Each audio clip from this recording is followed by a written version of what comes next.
C'est avec beaucoup d'émotion que la princesse Eugénie a accepté la proposition d'une artiste.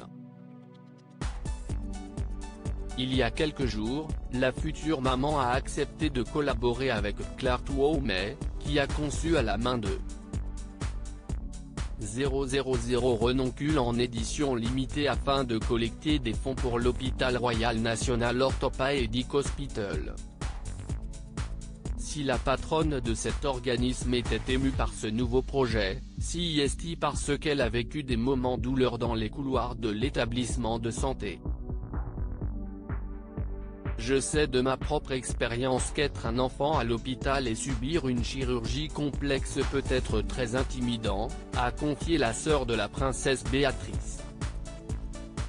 Depuis près de 100 ans, les renoncules ont offert de l'espoir au Royal National Orthopaedic Hospital, et je suis très heureux de voir cette tradition se poursuivre d'une si belle manière.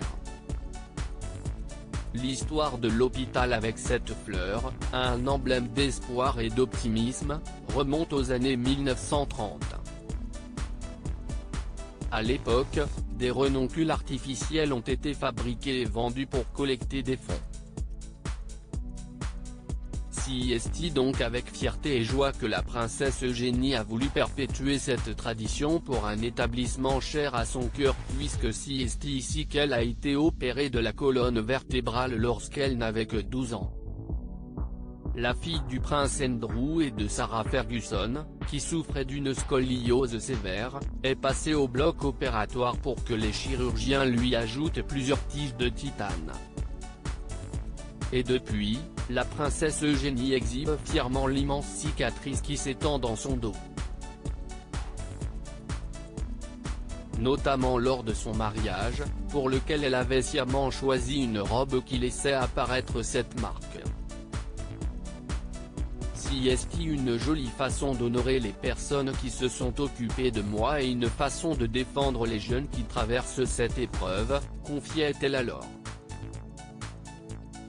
Princesse Eugénie, soyons fiers de nos cicatrices. Je pense qu'on peut changer notre vision de la beauté.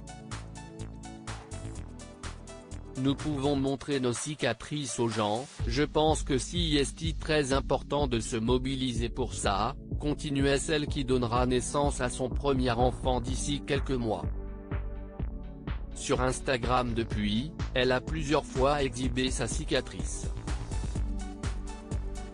Aujourd'hui est la journée internationale de sensibilisation à la scoliose. Je voulais juste partager ma cicatrice et encourager quiconque a vécu quelque chose de similaire à le partager avec moi. Soyons fiers de nos cicatrices, écrivait notamment la princesse Eugénie en légende d'une photo de son dos. Pour la remercier de son investissement, elle est récemment devenue patronne royale de la Scoliosis Association UK. Un aboutissement pour la fille du duc d'York, qui a subi il y a plusieurs années cette opération qui a duré plus de 8 heures.